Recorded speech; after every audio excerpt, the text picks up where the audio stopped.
might be expecting a barrage of gunfire, a spectacular explosion. But what really happened that day in the Pacific is far more precise, far more calculated. This is the story of how you stop a boat racing at over 90 kilometers per hour without sinking it, and how the strictest discipline triumphs over drama. 9:45 local time, somewhere in the vastness of the eastern Pacific. 240 nautical miles off the Mexican coast, a thin white wake cuts through slate-gray water. Out here, the ocean is a desert of endless blue, and any sign of life is an anomaly.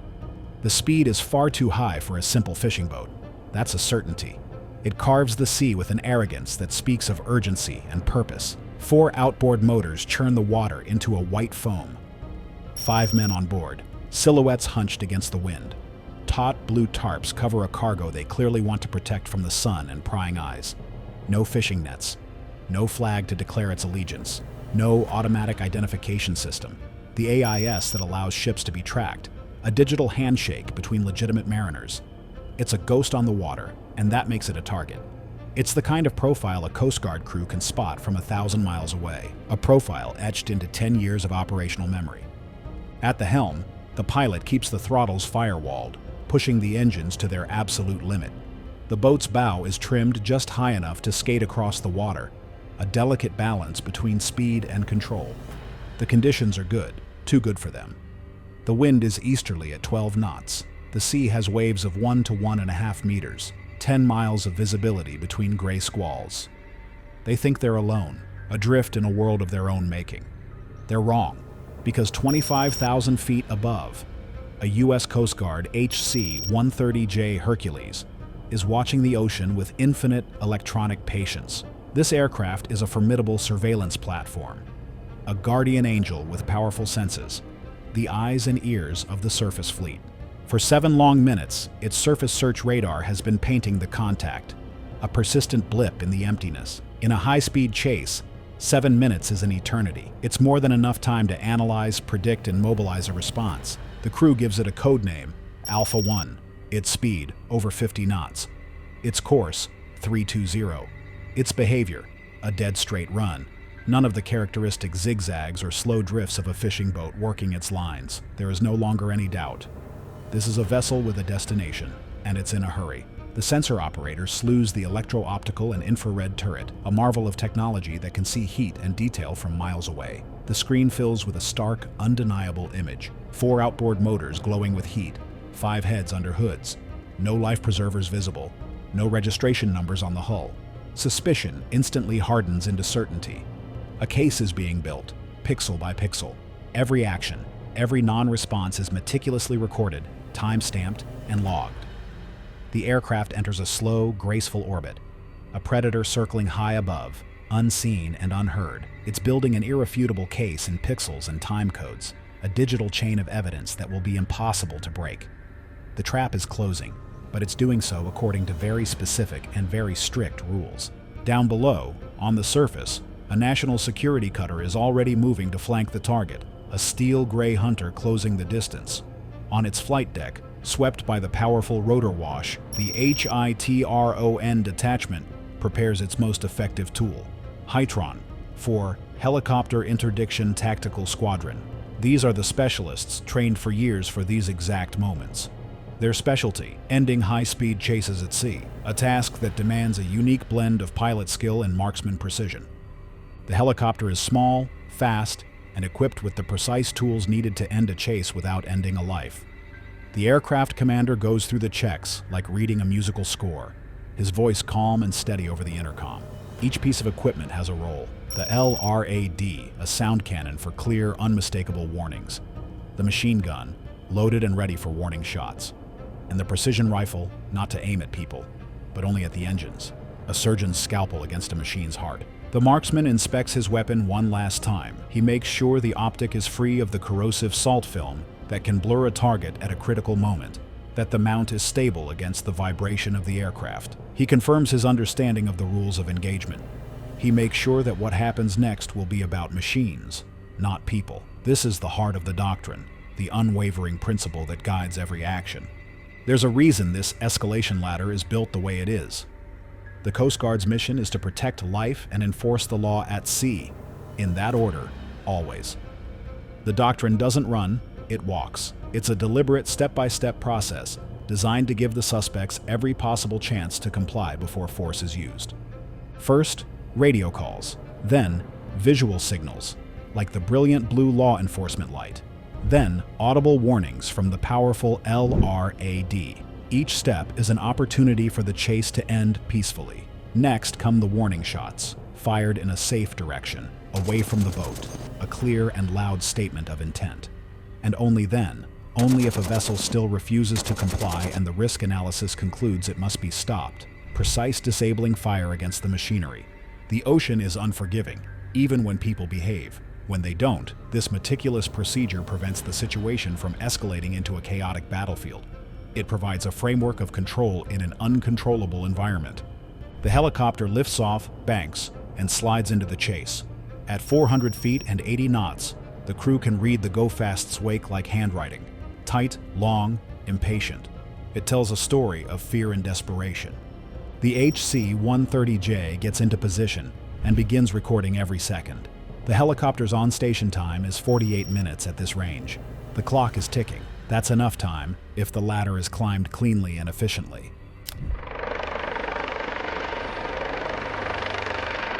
If you've never heard a helicopter speak over an empty ocean, it's a thunder that has forgotten how to leave. It's a physical presence, a pressure wave that you feel in your chest. The Go-Fast's crew feels it before they see it. The pilot looks up and catches the flash of orange against the gray sky. Under the fuselage, a blue law enforcement light blinks like a small, menacing planet. The hunt is now visible. A calm voice comes over VHF Ch.16 in English and Spanish, as procedure dictates. This is a United States Coast Guard helicopter. Heave to and prepare to be boarded. Do not make dangerous maneuvers. The pilot stares straight ahead and adds a fraction more power, a futile act of defiance, as if physics could reward stubbornness. The HC-130J records the first hail and the lack of response. On the cutter, 2 over-the-horizon boats are ready, their boarding teams strapped in, life vests and first aid kits within reach. In the air, the helicopter keeps its distance, a patient hunter giving the fleeing boat time to make the simplest decision in the world. Stop. The Go-Fast continues its run. They have made their choice. The pilot makes a second call, his voice unchanged, still calm, still professional. This is the United States Coast Guard. Heave to now. Failure to comply may result in warning shots. The piercing sound of the LRAD cuts through the noise of the rotor and the sea, an undeniable command. The blue light continues to pulse, yet the Go-Fast continues on its course, starting a sloppy zigzag that is more theater than tactic. It's a maneuver designed to make a clean shot difficult, but it's also a clear sign they have no intention of stopping. The pilot repeats the order on channel 16, for the record and for the men below. The helicopter slides to the side of the Go-Fast, at an angle that guarantees a safe firing sector, a clear backstop of empty ocean. The M240 speaks in punctuation. 3 short, controlled bursts hit the water, well ahead of the boat. The rounds create geysers of white spray, like warning flags popping up from the sea itself. The number of rounds and the length of the bursts are announced and recorded. There's only 1 rung left on the ladder before anyone touches the trigger of a precision rifle. This is the final, non-lethal warning. The next step is irreversible. The answer comes from the cutter and from command centers ashore. The decision is a heavy one, but it's based on cold, hard facts. The factors are familiar and overwhelming. A speed of 50 knots, erratic maneuvers, no registration, no visible life-saving equipment, a known smuggling corridor, and a total lack of response to multiple clear hails. Continuing at this speed endangers not only the suspects but also other mariners and the boarding teams themselves.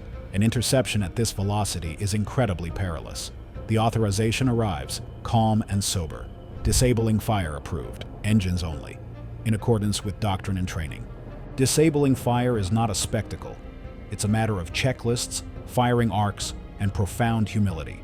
The marksman rests the rifle, his body absorbing the future recoil so that no stray movement disrupts the shot.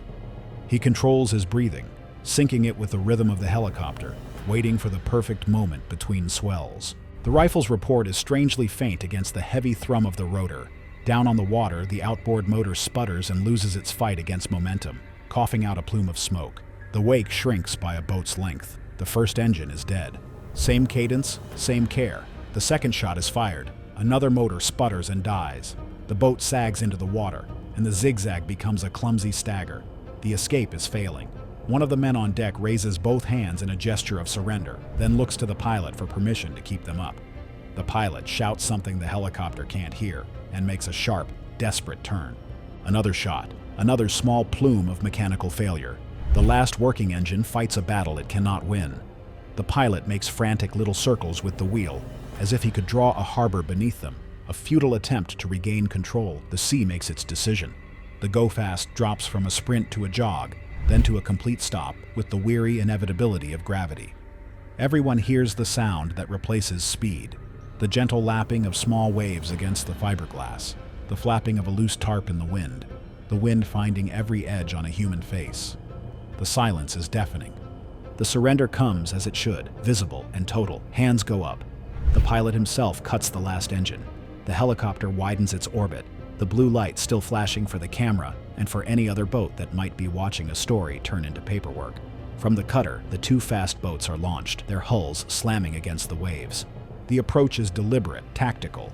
The coxswain of the assault boat makes a full circle to check for lines or objects in the water that could be a trap. The orders are clear, shouted across the gap. Hands visible. The suspects obey. One by one, the members of the boarding team step aboard, their boots landing where they have landed 100 times in training, and a handful of times with their hearts pounding. Safety first. Their movements are precise, economical, honed by countless drills. The officer secures the helm and begins the part of the job that looks like paperwork, but is actually the backbone of the entire day, the legal foundation of the case. What is the name of this vessel? Silence. Do you claim a nationality or registry? A country is hesitantly offered, one that doesn't match anything else about the boat. Do you have documents? None are produced. Under maritime law, a vessel whose nationality cannot be confirmed can be treated as a stateless vessel. This is not a minor detail. It's a crucial point of law that grants the Coast Guard jurisdiction and legitimizes the entire intervention. It strips the vessel of its legal protections. Only then is the cargo addressed. The team opens a container with a care that resembles reverence, because the chain of custody for evidence is not just a phrase. It's 1,000 small choices that must be perfect. One mistake here could jeopardize the entire case. Inside are packages too neatly wrapped to be fishing gear, a tiny sample, a sterile swab, a color change on a field test. Presumptive positive for controlled substances. No celebration, no gloating, just the required words for the camera and the logbook. The team photographs everything. Seals are applied, the case solidifies. Up above, the helicopter returns to base. The mission is accomplished. In the operations center, the case officer lays a chart on the table. The pencil line of the chase crosses meridians like a signature. The legal advisor reviews the ladder, rung by rung. Initial detection, no AIS, radio hails, blue light, warning shots, authorization for disabling fire, boarding, tests. The narrative is flawless because the day was not. That's the whole point of the doctrine, to turn wind and chance into paragraphs that will stand up in court. So, why not just sink the boat? It's a question many ask, because the mission is to protect life and build solid legal cases that can dismantle criminal organizations. A sunken boat makes for poor evidence and a worse precedent. Disabling fire targets machinery, not people. Warning shots hit the water, not the fiberglass. Once hands are up, the only direction is towards safety. It's not designed to be cinematic. It's designed to be accountable. The night humbles every ocean. Floodlights turn the stopped boat into a small island of white light in an endless black sea. A long, slow tow begins. The next day, at dawn, a partner nation's vessel appears on the horizon. Jurisdiction is a conversation, not a trophy. Papers are signed, suspects are transferred. The law continues its course in offices and languages far from this deck, a process that began with a single blip on a radar screen. And that this happened, you were promised? It isn't the gunfire, although that's what makes thumbnails and captures the imagination. It's the moment when speed ceased to matter because discipline never wavered. It's the choice to climb the ladder, one rung at a time, until a boat speeding at 50 knots became a quiet deck under floodlights, and a case number that will outlast the ocean's swell.